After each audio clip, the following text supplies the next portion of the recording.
Hello and welcome to This Date in History, also known as TDH.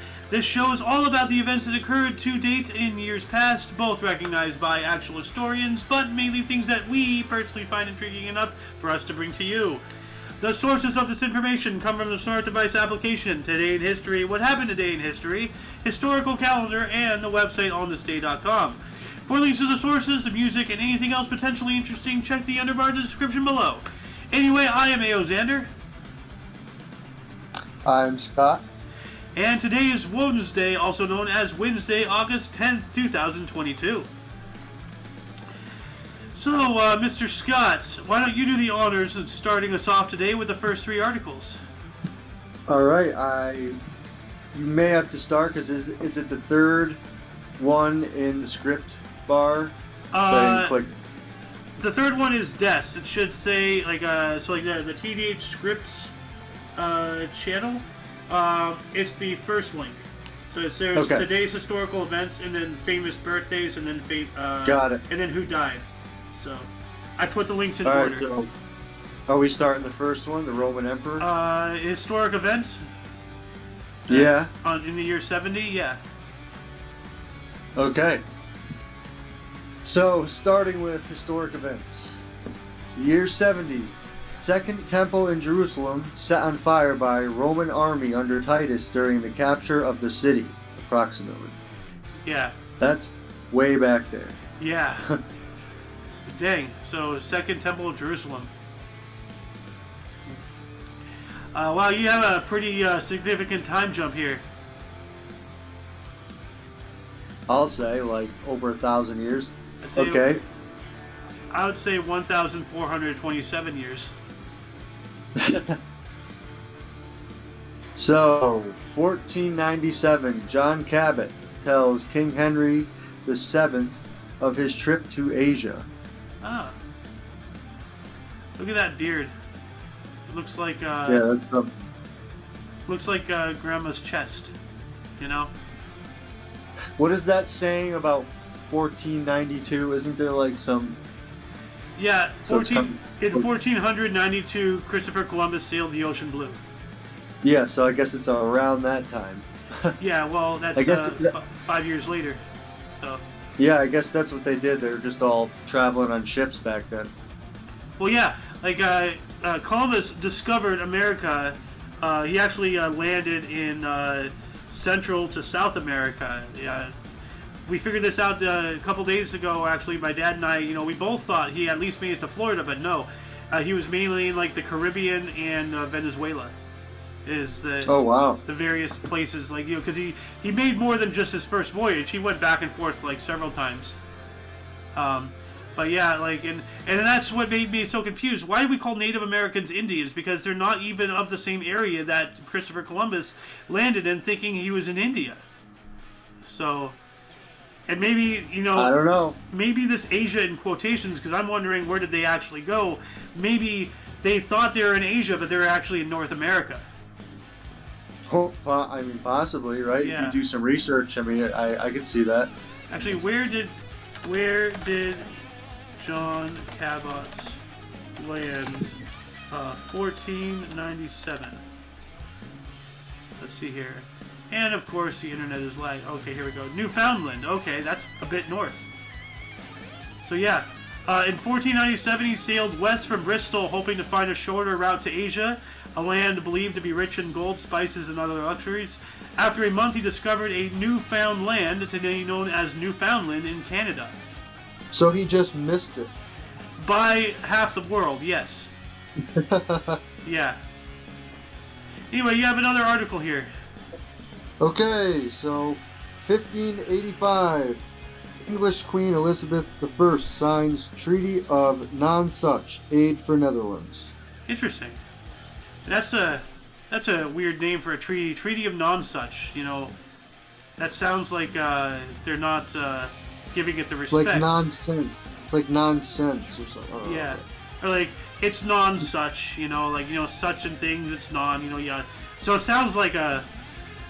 It sounds like a throwaway treaty as far as the name is, but I don't know. Yeah, it's like Treaty of Not So Much. Yeah. Aid for the Netherlands. Yeah. So, I mean, we got to pay attention to the Netherlands, especially like when you're in the shower, you gotta soap up the Netherlands, or what's called the nether reaches, Yeah. Moving on up into 1628, Swedish warship Vasa sunk in Stockholm, killing 30. I remember that. Sweden actually was a decent military power back in the day, and the King of Sweden commissioned like this major, this was basically like the juggernaut of the time. This was like going to be like the big bad boat in the water, but like he kept making changes and everything, and he doesn't, he was not a nautical engineer, so he doesn't know things like buoyancy and ballast and stuff like that. Even before we knew what it was, we knew what it did. So, but he kept doing things, and then so immediately when they launched the boat, it sank.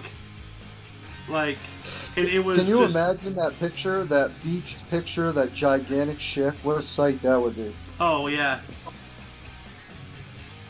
So that seemed like a big waste what you're talking about. They made that huge ship, and it just did not work. It didn't work, and the people building it knew that it was going to fail, but what are you going to do? Say no to the king? What are you going to do? Tell him that he's wrong? Subordinates, yeah. Yeah. So, this is the major problem with monarchies and everything.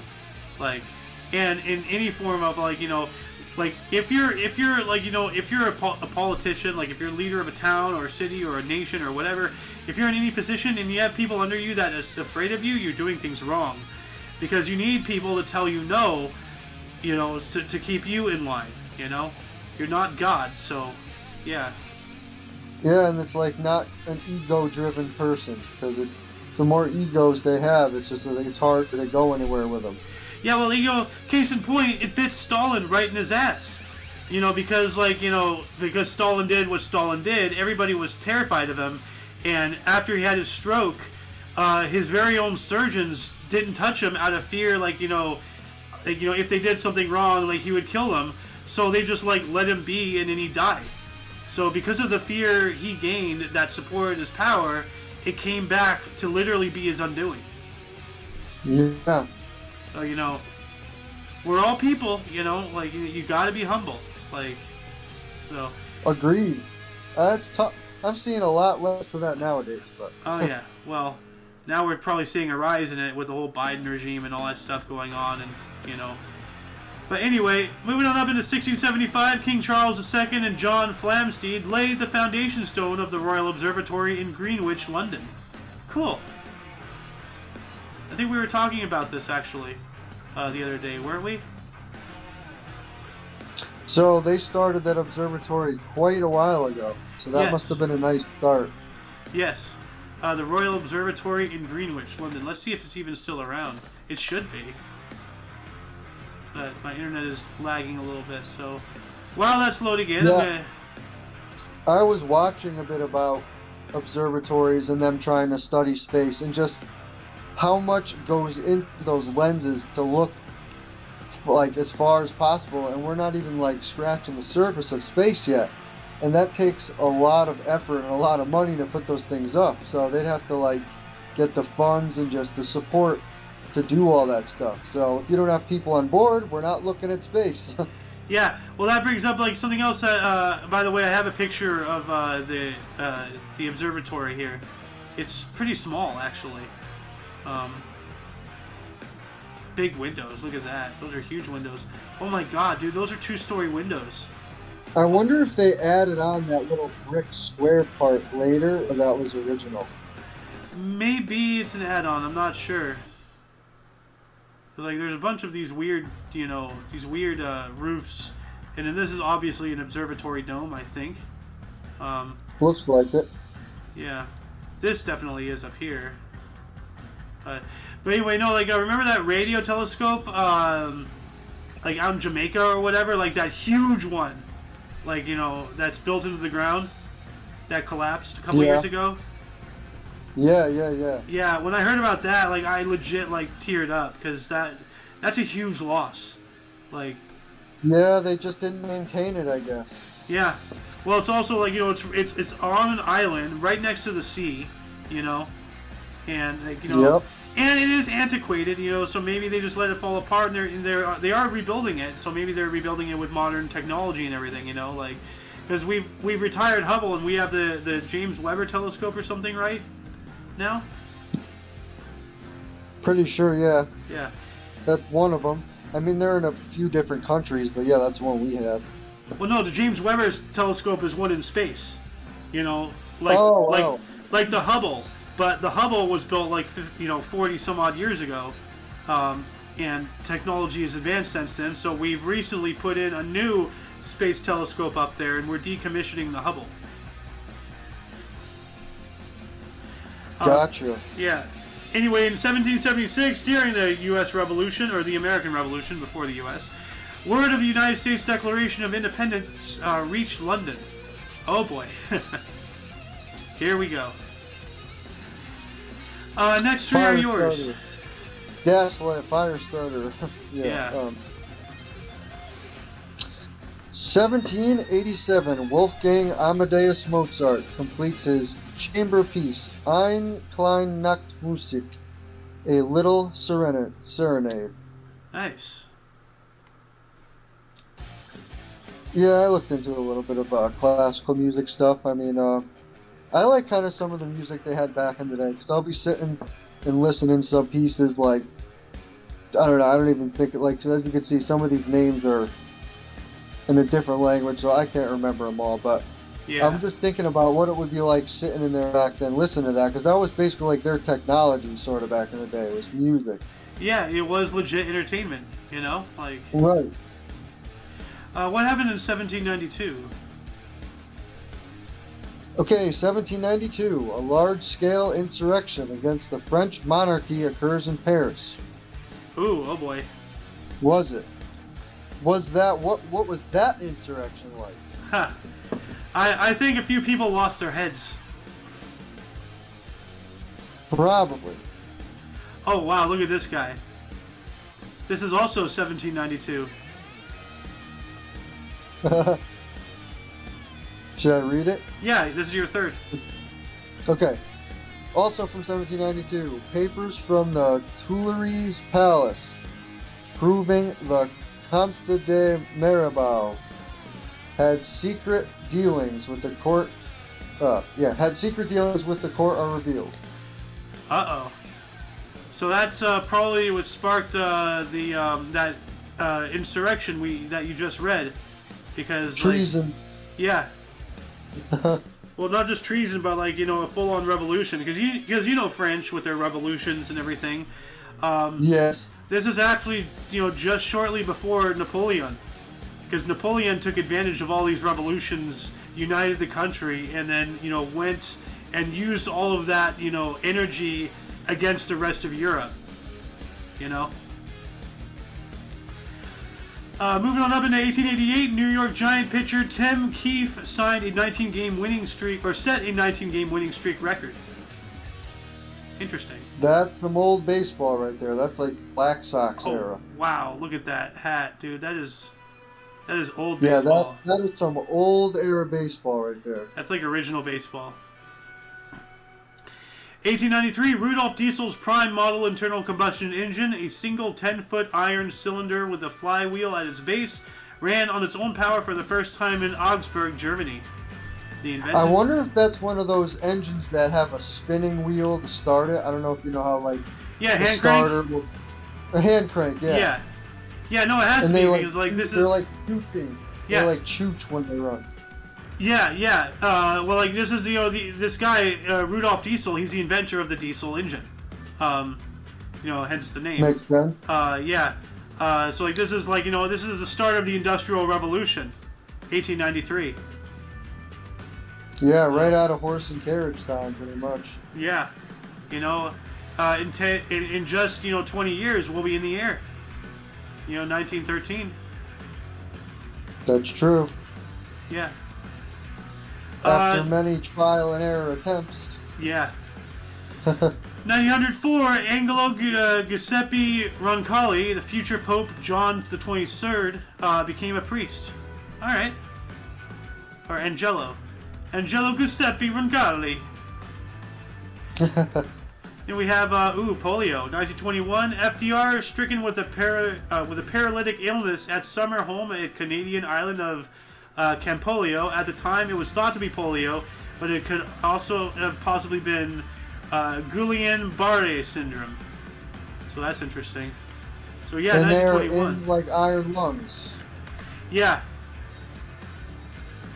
Let's see here. Guillain-Barré syndrome is a rare disorder in which your body's immune system attacks your nerves. Weakness and tingling in your hands and feet are usually the first symptoms. These sensations can quickly spread, eventually paralyzing your whole body. Dang. That's frightening. Seems scary. Yeah, that's scary. Yeah, well, remember FDR, he was in a wheelchair. Yeah. What happened in 1933? Okay, so 1933, U.S. National Championship Women's Tennis. Forest Hills, New York defending champion Helen Jacobs beats Helen Willis Moody with a score of 8-6, 3-6, and 3-0. I think that's retire, so like Reds. So maybe that's her like retiring game or something. Yeah, not sure. I don't know. I haven't seen that before. Ooh, also a really old picture. Yeah. Yeah, look at that hat. Like the hat and just the hairdo, like. Yeah. It looks like her head is a pea, you know? Pretty much. You get a Babe Ruth one here. Oh, nice. Ooh. So 1934, Babe Ruth announces this is his final season as full-time player. Wow. That's a big call right there. Yeah, I didn't realize it was 1934. That's interesting. Yeah. Oh, going back to FDR here. 1941, FDR and Churchill's second meeting at Placentia, Newfoundland.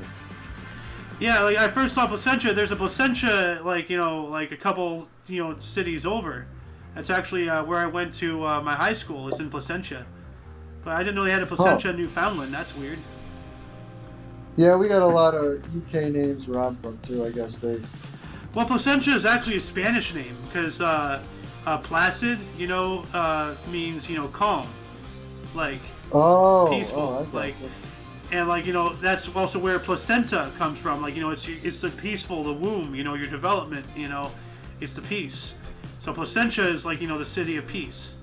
So, but that's a good thing to know that you didn't know before. Exactly. So that's cool. Oh man, you have an article here about Monty Boy. 1942, General Bernard Montgomery appointed Commander British 8th Army in North Africa. Yep, him and Patton just butted heads the whole way. The whole way. If you've ever seen the movie Patton, it really showcases that. From Africa to Italy to Europe, or to France and everything. And then like Operation Market Garden. I'm sorry? He's the field marshal, so he's going to be doing stuff with all the soldiers. Yeah, well, like a field marshal is like the British equivalent of a general. I don't know the military, the British. I think they have generals. I'm not sure. But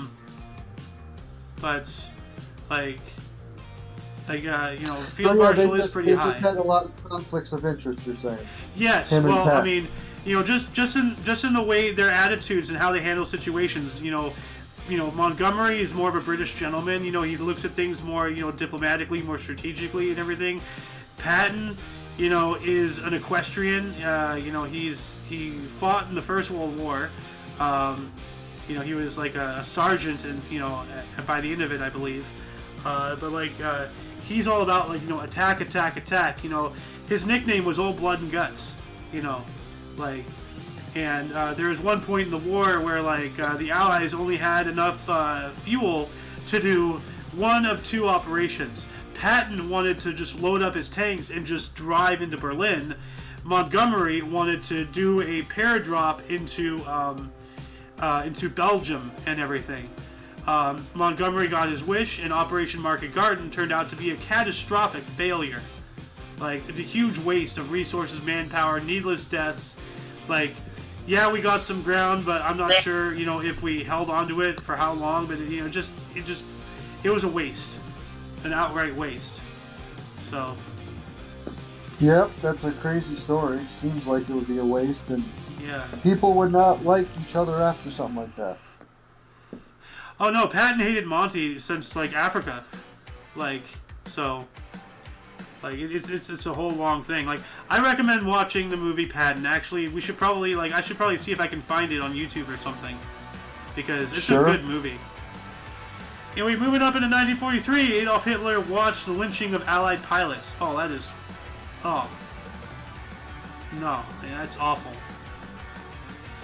And, here we go. The man, speak of the devil, and he may appear.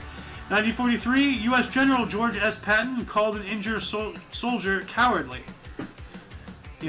Well, that's not a good quote to have in your name. Well, no, this personifies him. There was an incident where one of his soldiers, had shell shock. He had battle fatigue, post-traumatic stress disorder, whatever you want to call it. Mental. Yeah, he was having a mental breakdown, but because he wasn't physically injured, Patton is just well, get back on the front line, you piece of shit. You're not shot, you're not broken. You're Here's just... my take on that.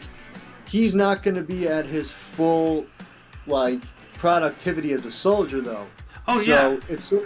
So that's the only downfall. It's you can push yourself and go out back in the battlefield, but you may not be as good use. So you may as well save them until they're, I don't know. I would think it's just got to be pretty much, at your full capacity to do that stuff in war. Because if you're not, you're going to be getting other people hurt, and you're not doing, your training is off.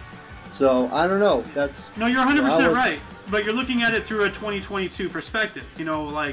They didn't know about stuff like that back then. And keep in mind, 1940s, what's the attitude of men? Oh, suck it up. Why are you crying? Just get out there, do it.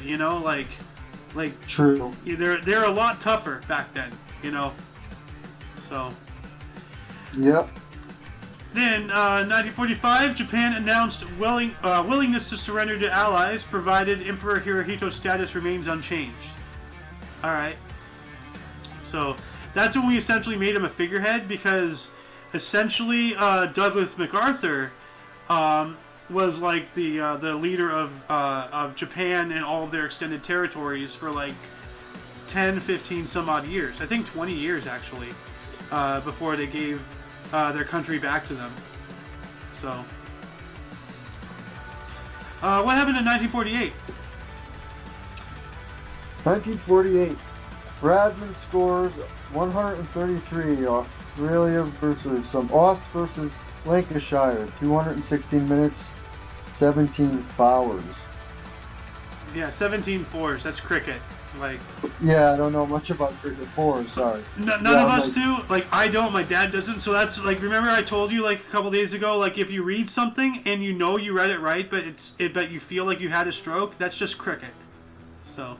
Yeah, I was I had no idea much about cricket, so I'm yeah, it's confusing. Imagine being a cricket legend. Chirp, chirp. What happened 1 year after that?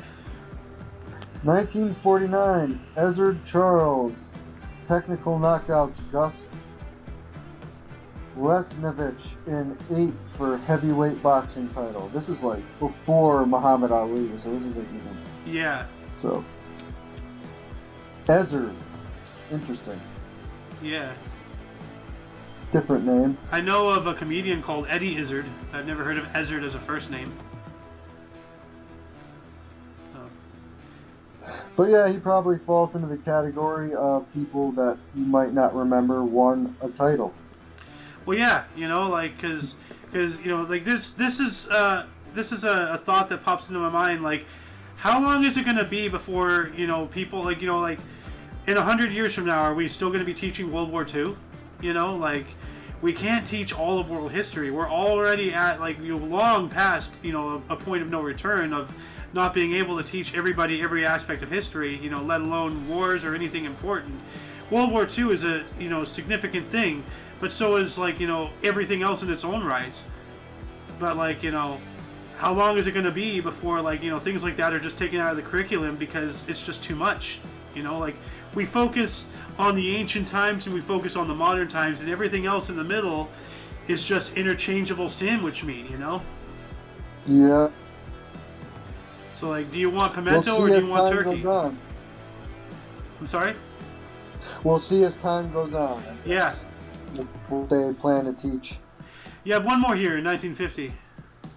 Okay, 1950, Sunset Boulevard, American film noir directed by Billy Wilder, and starring William Holden and Gloria Swanson, premieres at Radio City Music Hall in New York City. Dang. Some good actors here. Yeah. Radio City Music Hall. Famous.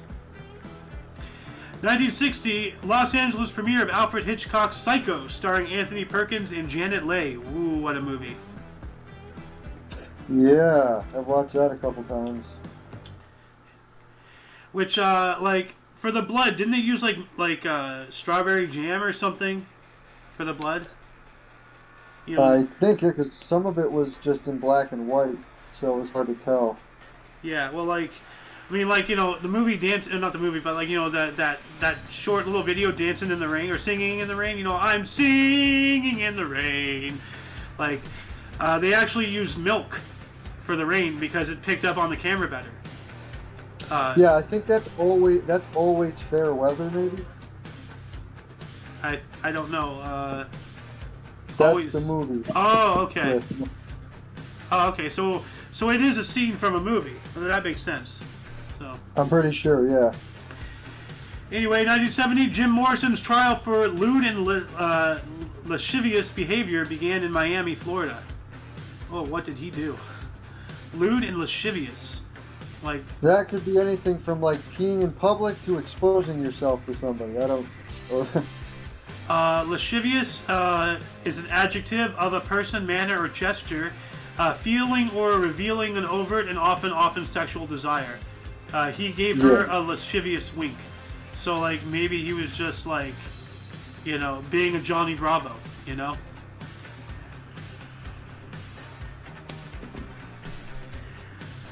Let's see here. 1972, Paul and Linda McCartney and their band Wings were arrested in Gothenburg, Sweden on drug possession charges when the custom official discovered a package of hashish. Uh-oh. That's not good. Oh, did we just talk about that? I think we were talking about them getting arrested on the same date but 5 years apart. Yeah. Yeah. So wow, they just don't learn, dude. Like stop with the drugs, do it at home. Like, yeah, that's the 70s, I guess. I don't know. Yep. In Sweden. Yep. Your turn, sir. 75? Yep.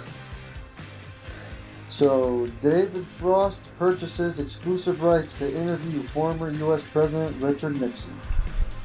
That's interesting. Everything's a business, I guess, So, it's like, I wonder if that had to do with Nixon, where he was like, alright, I'm okay with this guy, so we'll let him buy the rights. Possibly. I mean, like, he had to have some kind of say in, like, who's being allowed to even talk to him. But that's I guess it's not unheard of. It's just like, it's weird because I don't hear about this often. But just like purchasing the rights to talk to somebody. But then again, if you're gonna turn it into, like, a documentary, or, like, have it be part of a production that you're making money off of, then there is litigation and stuff, and God, it's just so complicated. Like, For sure, yeah. What happened in '75 as well, same time? So, PGA Championship, men's golf, Firestone Country Club. Jack Nicklaus wins his 4th PGA crown by 2 shots from Australian Bruce Crampton. Nice. Yeah, I guess the guy cramped out. I didn't even think about making a joke. Cramped. Yeah, Jack Nicklaus was pretty famous for a long time. Yeah. Now, one joke I do say, probably too much times, is not to be confused with Jack Nicholson. So. Yeah, you could make that confusion. Say, Jack Nick what? Nicholas Nicholson, like. You're talking about the golfer or the crazy actor? Like, only the two people from each side of the topic would know. yes. You have another one here in 79. 1979, Off the Wall, fifth studio album by Michael Jackson is released. Billboard album of the year of 1980. Nice. There's him with his iconic glove. Yeah, his iconic look in general. Yeah. His nose is shrinking. He's becoming Voldemort. 1980, Canadian Opens Women's Golf Peter Jackson Classic at the Richelieu Valley Golf Club. Pat Bradley won by 1 from Joanne Carner for her first of 6 major titles. Nice. Let's go on to victory. And 365 days later, 1981, Pete Rose, 3,631st career hit, broke Stan Musial's new National League hit record. Dang. Yeah, and Pete Rose still has the most hits in now in the record books. I was saying, like, he's got like 4,000 something hits, and any player who reached that 3,000 hit milestone is like hugely successful. So he's like pretty far on the hit list, and we're waiting to see if anyone will break his record at all. At some point, records just have to stand indefinitely, because we reach our physical peak at some point, as far as being able to do things. So like, if even if you have some guy just being the only batter during a whole game, how long can he do that before he has to retire? You don't see many 50-year-olds playing baseball, 40-year-olds maybe, 30-year-olds, it's mainly a young man sport. Any sport really is a young man sport. Yeah, it depends. You got to stay healthy. Yeah. And nowadays there's slightly better equipment, and people analyze everything. Like, there's stuff in baseball like spin rate and just how fast the ball's coming off the bat. So, and just there's other stats that they never looked at. So it's almost slightly different to where it would be hard to hit or do that stuff nowadays, because it also depends, I guess, on how the league is structured. Because they can have the umpires, they'll call borderline pitches a ball or a strike or this and that, and they'll try to get hitters to be hitting more instead of the pitchers striking it out. Because you sell more tickets the more home runs or the more hits you have. So yeah. It's weird.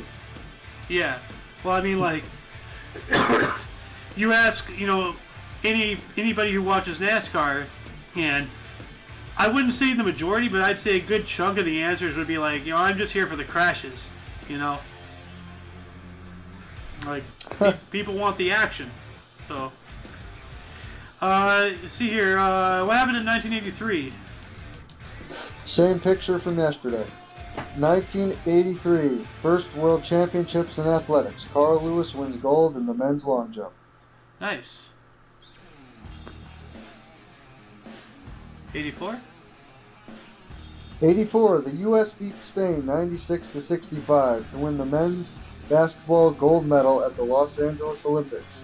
Future Dream Team members Michael Jordan, Patrick Ewing, and Chris Mullin featured. Yeah, and I'm recognizing... This Michael Jordan and Patrick Ewing were both rookies, and he's showing in this picture Patrick Ewing on the Sonics, which is funny because that was his last couple years in the league. He's not known for the Sonics. Huh.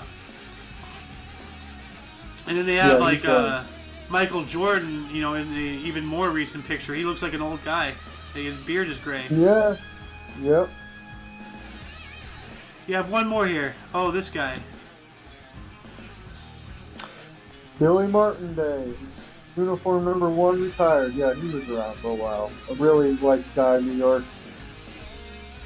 Yeah, so 1986 in this sense. So happy Billy Martin Day. Anybody who, celebrates it, however you celebrate it.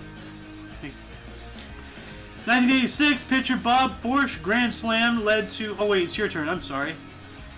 1986 pitcher Bob Forsch grand slams to lead Cardinals to a 5-4 win over Pittsburgh Pirates in St. Louis. Wow, that's a pitcher grand slam. That must have been cool. Yeah. And every time I see Grand Slam, I think of the stupid Denny's dish. Like, man, I'm getting hungry. Yeah, it is a pretty good dish. It is. And the food itself is not half bad either. Why don't you take this next one? Because I almost accidentally took your previous one. 1993, Columbia Records releases River of Dreams. Singer-songwriter Billy Joel's 12th and final, unless he just changes his mind, studio album. Wow, I love how they do that. Is so snarky, unless he just changes his mind. Like, I guess that's been talked about with him before. Yeah. Well, It couldn't just be like his possible last album. Yeah. Well, whoever put this entry in, and like working for our source, they're a little catty, like unless he just changes his mind. Here we go. 1993 as well. Good old RBG, not RGB, but Ruth Bader Ginsburg was sworn in as a U.S. Supreme Court justice. Yeah. Yep, being talked about now with what's going on. So yeah. Yeah. That's a figure. That's a figure that people know. She was like a Judge Judy, right? She was a hard ass. I mean, you gotta be. Yeah. 1996, Bob Dole picked Jack Kemp as his Republican vice president running mate. Bob Dole. It's like the Dole fruit. Yeah. like seriously, what a boring name, Bob Dole. Like, God, that's boring. Like, 1997, Atlanta Braves signed Greg Maddux to then record 5-year, $57.5 million deal. Wow. Yeah, believe it or not, that's Greg Maddux, and he was a good pitcher for a long time. My apologies. I'm so used to foreign stuff. It's I'm just only like just because I know the pitcher from baseball. That's all. Maybe at least you know what his name actually is. Yeah, like I would have. So. Yeah, like I would have pronounced it Maddox, but I'm so used to French stuff. So it's just think of Madu, like. But no. Fair enough. Yeah. Yeah. And then moving on up. Sorry. No, never mind. Go ahead. Moving on up into 2001, United States and the United Kingdom rejected a proposal by United Nations Secretary General Kofi Annan to permit the Iraqi government to use a $1 billion per year to fund infrastructure improvements and to increase oil production capacity. Wow. Yeah. Well, I wonder when in 2001 that happened. On this date, I assume, Oh, right. So yeah. August. Yeah, August 8th, 2001. So, yeah. So, right before that. That's weird. Right before... September, yeah. Huh. Because I look at Iraqi government and I'm like, huh. Well, maybe this was all... Because, now I'm thinking, the whole thing, no blood for oil and all that protesters and all that stuff. Because Saddam Hussein in Iraq had nothing to do with September 11th. Osama bin Laden had nothing to do with Saddam Hussein in Iraq. It made no sense. The towers fell. Let's involve a nation, that's just in the area. Why? And then I see this, and maybe it is, about oil monopoly, because have I shown you that cartoon, Tales of an Economic Hitman? I have not seen it. Okay, let's see. I'll pull it up here. Tales of an Economic. I'll pull it up here to watch after the show, and it's actually just the whole thing is actually it's a full show, but this cartoon bit gets to the meat of what I want to talk about, involving this, and it's animated. So they just took out this excerpt and animated it and everything, kind of like the American Dream. Which, have you seen that? Have I shown that to you?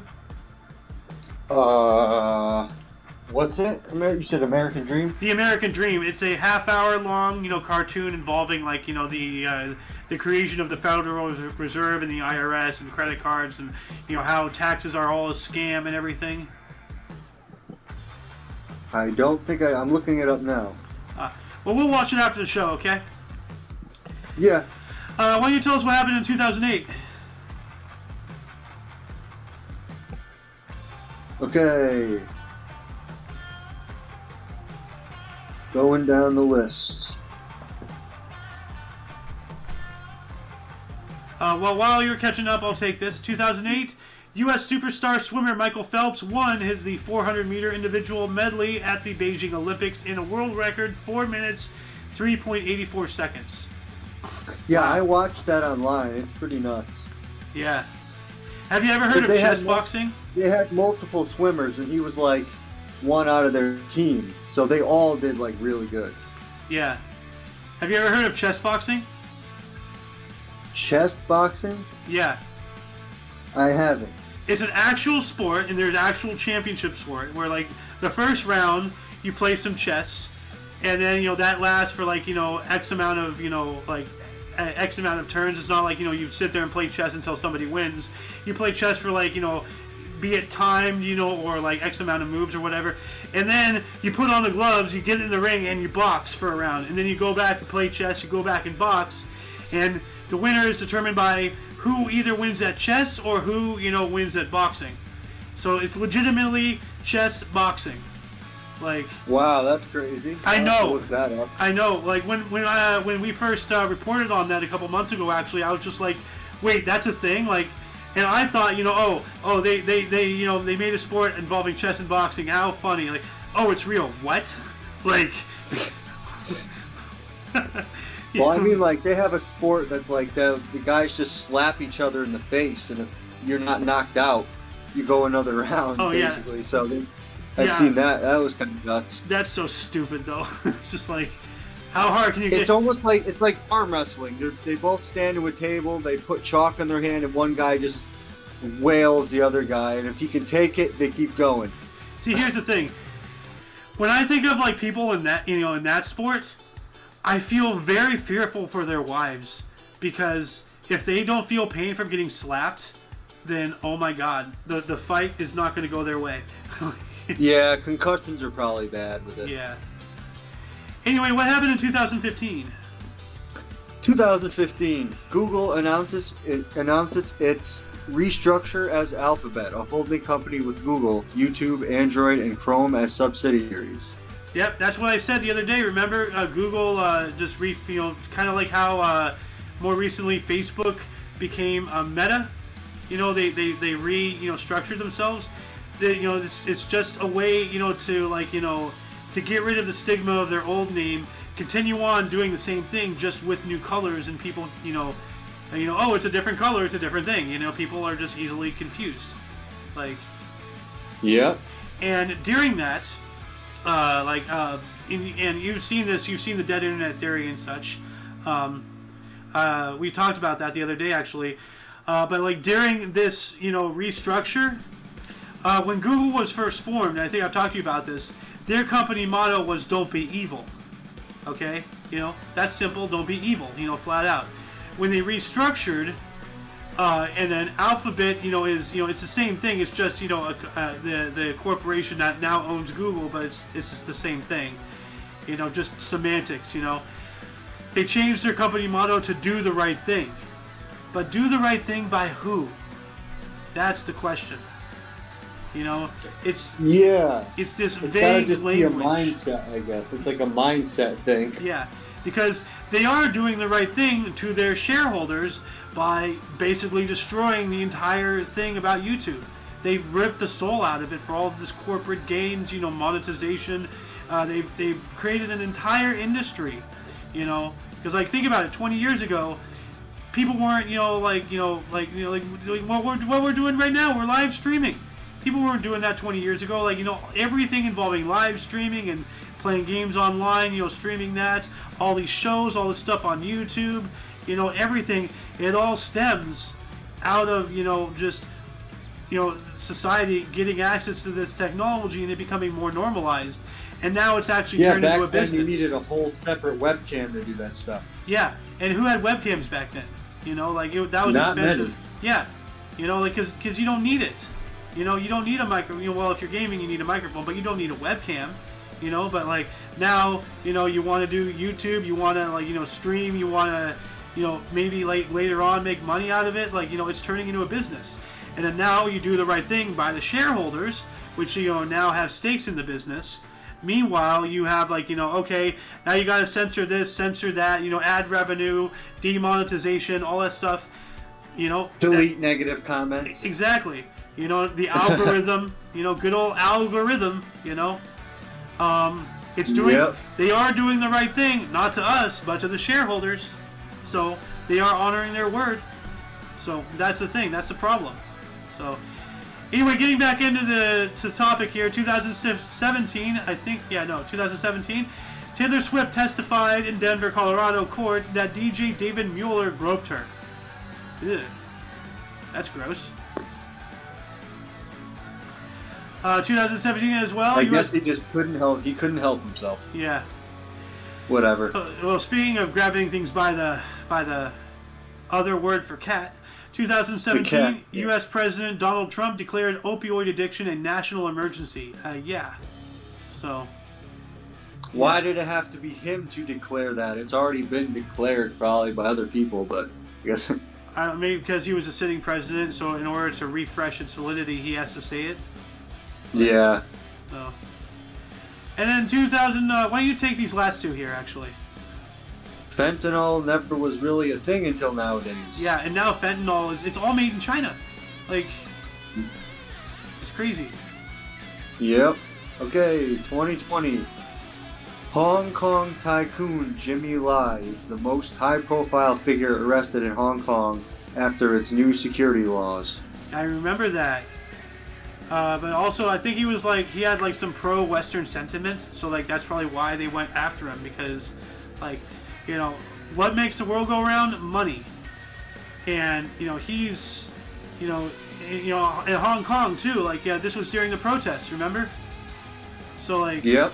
Yeah, they're trying to knock every pedestal down, of opposition. And he had money. He wasn't on their side, so they detained him. And they probably and that's kind of funny. He was arrested under those new security laws, almost as if those laws were put in there to retroactively detain him. I wonder, You have one more here. Oh God, this guy. Okay, 2021, Governor of New York Andrew Cuomo resigns amid a sexual harassment scandal, which is very public. Good. They should put him in prison. Forever. That guy, piece of shit. No. Anyway, before we move on into births and deaths, were there any articles that grabbed your attention more than most? Let's see. We went through quite a bit because we jumped through a lot of time today. Oh yeah.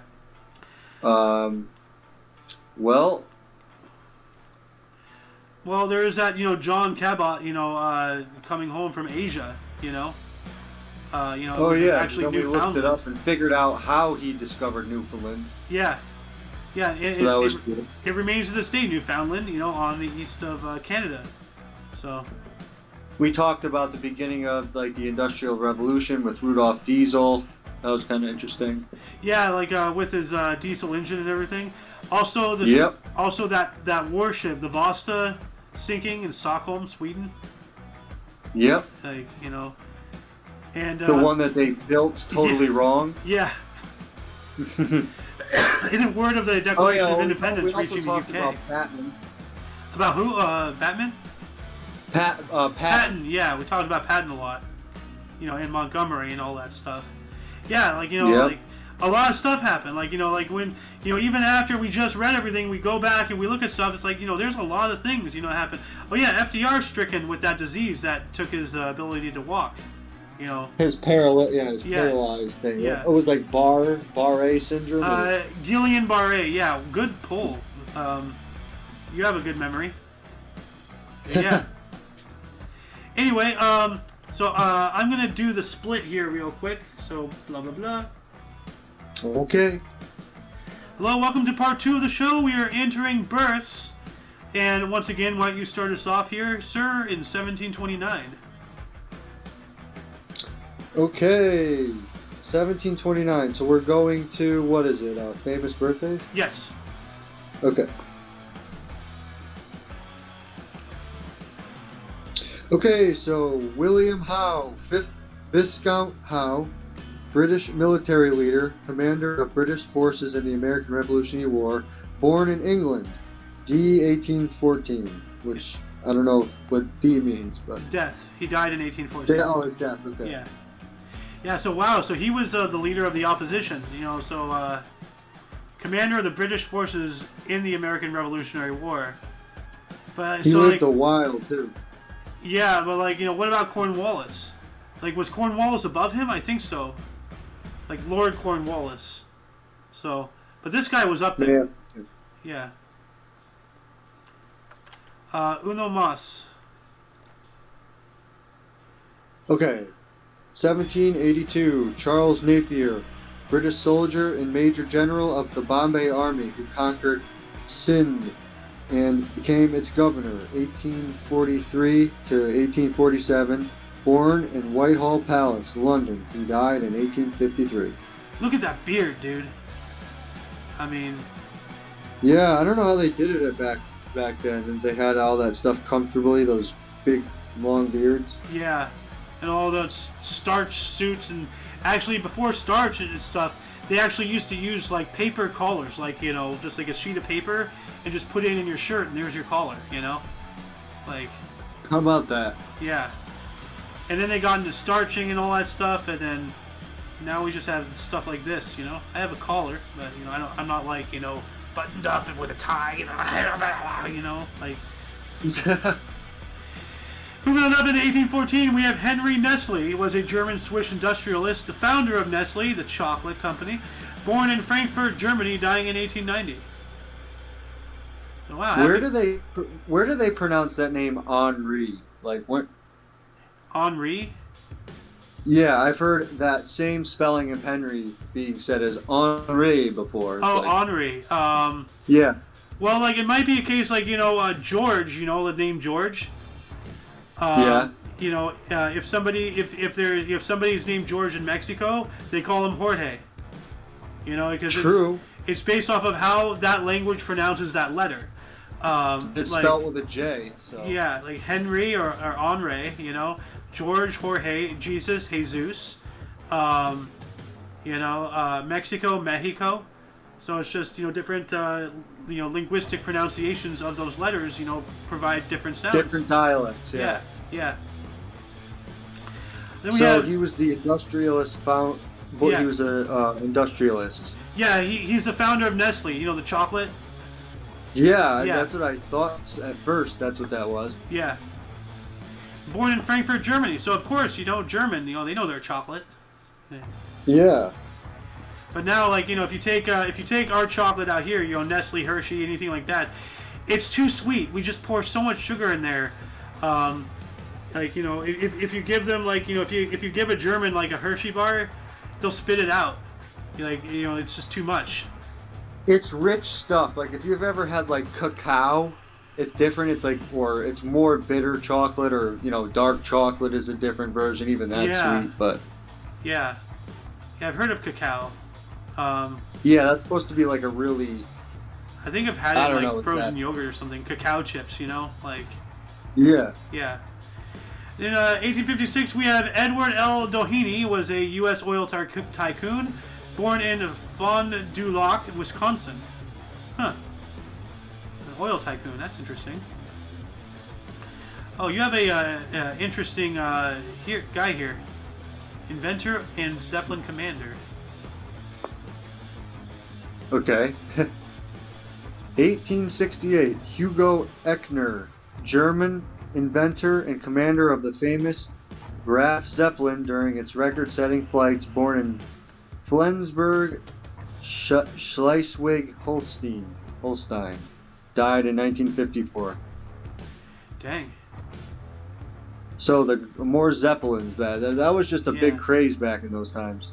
Oh yeah, but what did Hugo Echner even invent though? It just said he was commander of the Zeppelin. So, but Hugo inventions. Let's see here. As a member of the film operated by Ferdinand Count von Zeppelin, Echner had to develop the rigged airships in the early 1900s. But hold on a second. Let's see. Does it tell me? He directed the construction of 88 Zeppelins for the German Navy. Holy crap. I did not know they had that many. He was that guy. Yeah. It seems. But, I thought... Huh. I mean, like, I thought there was a guy named Zeppelin, and he invented the Zeppelin. Count von Zeppelin right there. Ferdinand von Zeppelin.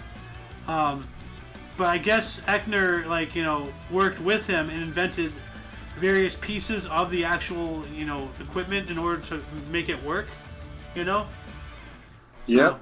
So, yeah. They had to perfect the design. Yeah. Oh, you have a good one here. Wow. 1874, Herbert Hoover, 31st U.S. President. 1929 and 1933, born in West Branch, Iowa. Died 1964. Yeah. Bless you. Thank you. The R stands for Republican, by the way. He was a Republican Party from 1929 to 1933, so it sounds like he served only one term. And that's right, because, Hoover was not really that good of a president. 29 through 33, the Great Depression right there. Yep. And, there's homeless, entire, towns of homeless people. How we have tent cities all over the place? Well, imagine that, but, on a much bigger scale. And those were called Hoovervilles because, of all the depression and everything, People formed, little cliques around. Yeah. Well, no, they actually went out and, built entire, shanty towns. Not just tent cities, but they actually built structures. And, they were their own... thing. They were not under the government. It wasn't a government thing. They were their own thing. Wow, and they could all just get along and do that. There wasn't any, imagine, I don't know if that would work nowadays. Well, there probably was crime and everything because, they were all homeless, they were all poor, so you probably, there is no honor among thieves, a dog-eat-dog world, But, yeah. But there have been, there have been attempts at communes of, things like that, not made out of, hardship, but actual, oh, hey, let's get together and, make a community. That has worked to some degree in various areas. There's one that's in my mind that I don't know exactly where it is anymore. I think it's out in the desert out here in the southwest. But, there's this commune, where people come, people go. They take care of their own, and it's just, live and let live. Stuff like that. No judgments, yeah. Yeah. 1898, Jack Haley, actual name is John Joseph, a.k.a. Jack Haley, American vaudeville and screen actor, singer, and dancer, the Wizard of Oz Tin Man. Oh, hey! It's the Tin Man. Also was in Higher and Higher. He was born in Boston, Massachusetts, dying in 1979. Well, happy birthday, Tin Man. Oh. Then we have Norma Shearer, born on this date in 1902, Canadian-U.S. actress, Escape and the Divorcee, born in Montreal, Quebec, dying in 1983. Huh. I have seen her in some stuff. It might even be those really early films. What are those called again? Silent films? Yeah, I think I've seen a couple in that, something like that, and I recognize that name. I used to watch some old film. Old, silent films? Or did they have audio? Sorry, what? Were they silent films, or did they have audio? Or, did you watch them and there was, a guy in the corner playing the piano? Or,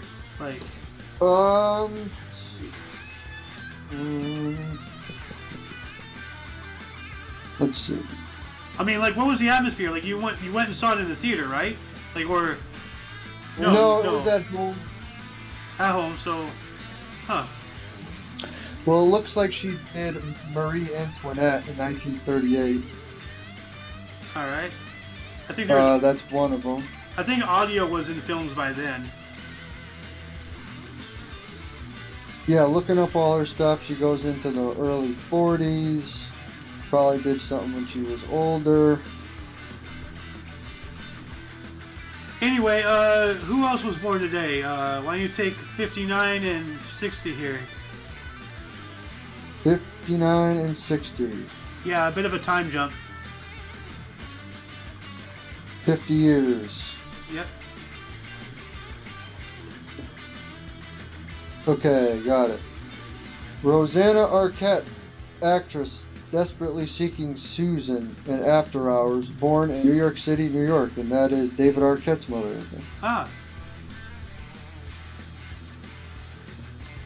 You say Arquette, and I think of Ron Artest, or whatever, Ron Arnett, whatever his name is, the basketball guy. Ron Artest, yeah. Yeah, Ron Artest. Formerly is now Meta World Peace, but yeah. Oh yeah, that's right. God. Oh yeah, now he shares his first name is Facebook. So, which, oh my God, dude, I remember like 10 years or so ago, like I was reading some article and some child born in like Guadalajara, Mexico or whatever, they named their kid Facebook. So wow. There's actually somebody out there in Mexico where their first name is Facebook, and then now Meta World Peace, Meta. So now we have both versions are people. Oh my God! Like the singularity, like humans man versus machine. We've crossed the line, like in a weird way. Guess so. Yep. You have one more here. Antonio Banderas, 1960, Spanish actor from Philadelphia, Evita and Zorro, born in Malaga, Spain. Antonio Banderas. Zorro. Yes. Yeah. I know he was in Zorro. The Mask of Zorro. I've never seen Zorro. But it's been a while, but I did see it. Didn't they make a remake of it? Yeah. Yeah, like 20 some odd years ago. Like it's been a while, but yeah. Anyway, 1967, we have Riddick Bowe. He is a heavyweight boxing champion, Olympic silver in 1988, born in Brooklyn, New York. Oh, don't get many silvers. Yep. Actually, I think that's the first. He was pretty good. Yeah, I think that's the first silver I've reported on. Like, it's always like been golds or something. Let's see, who else do we have here? Kylie Jenner, 1997, a U.S. model, TV and social media personality, keeping up with the Kardashians, born in Los Angeles, California. Wow. So she went from one trash heap to an even worse trash heap somehow. New Jersey. And Kylie Jenner, yeah. Yeah. Part of the famous family, yep. Yep. Her personality really is skin deep. So, and it's removable. So, moving on into deaths, starting us off in 1900, we have Thomas Elkins was a black U.S. Abolitionist and inventor who held patents for a type of furniture called the chamber commode and the refrigerating apparatus. Died at around 82, so we don't know his actual birth, right? Yeah, it just said birthplace is New York, and he died, on August 10th, 1900. So is that like he invented some type of refrigerator? Yes. He had patented inventions and improvements. He began his career as a pharmacist, and after 10 years trained as a dentist. He was also part of the Underground Railroad, helping transport slaves to Canada. And he helped directly and indirectly raise funds for that, including running a renowned station in New York. So I guess for the Underground Railroad. But yeah, patents for a type of furniture called the chamber commode, and that sounds like a toilet, and a refrigerating apparatus. So, well, I mean, go to the commode, the toilet, chamber pot, so chamber commode. But let me look it up, actually. What is a chamber commode? While that's loading, who else died on the States? Robert H. Goddard in 1945. He was a U.S. rocket pioneer, invented and built the first liquid-fueled rocket. Died of throat cancer at the age of 62. Well, dang. So, the first, liquid fuel. Until then, it was always solid fuel. So let's see here. Chamber commode is a combined multiple piece of furniture into one item and featured a bureau, a mirror, work shelf, washstand, table, easy chair, and earth closet or chamber stool. Okay, so it's like one of those, it's like a multi-furniture unit. That's pretty cool. So like if you have like a small apartment or small living conditions, you know, you can have, you know, one thing that does multiple things. Like convenient. Yeah. Have you seen that video of that room that, like, you know, like you can move the wall and, like, you know, like you collapse and expand rooms. So like you have, like, you know, within X amount of space, you have like 5 times the space because you can collapse this room when you're not using it and then use the space for this other room. It's really, you know, intelligent, you know, way of living. Sounds wild, yeah. Yeah. But who died on this date in 1960? Frank Lloyd, Scottish actor and director. Mutiny on Bounty, Oliver Twist, and Blood on the Sun. Dies at 74. Dang, Blood on the Sun. That's a hell of a... I remember Oliver Twist, the book, I think. Yeah. Please, sir, may I have some more? What? Oh, yeah. What? Yeah, I remember that now. That was Family Guy. That was Stewie. And then he pulls out like a gun and threatens the guy. He's like, I don't have to ask him 3 times, do I? Like, and then we do a pretty significant time jump here. That we do. 2002. Michael Hauser, American guitarist from Widespread Panic, dies of pancreatic cancer at 40. Wow, that's young. That's unfortunate. Yeah. Michael Hauser. That name's somewhat familiar to me. Like, I don't think I've heard of Widespread Panic before. I haven't heard the name of the band though, but yeah. Maybe I'm just thinking of Huelhauser. I don't know. You know. But anyway, that concludes the show. Once again, you can check the underbar, the description, you know, for links that you may find interesting, including but not limited to everything Omni Coalition. We are not just on this channel. We have, like, the Omni Coalition has its own YouTube, a Rumble, a BitChute, an Odyssey, you know, and then the other participants, they have their own, you know, channels, you know, Soen's, Twitch. We stream every day at 10 in the morning Pacific time, which is apparently 8 in the morning Hawaii. Then going back on the other side of the clock, it's 11 in the morning Central, Mountain Time, 12 Central, and 1 Eastern. For all of you and all of us, I am A.O. Xander. Thank you. Thank you. What's your name again? My name is Scott. Glad to be here. Thanks, guys. Yep. Yeah, glad to have you, as always. Anyway, until you catch us tomorrow, don't forget to look right and left at every intersection, rate 5 thumbs, and subscribe. And until then, toodles. Let's go, Brandon.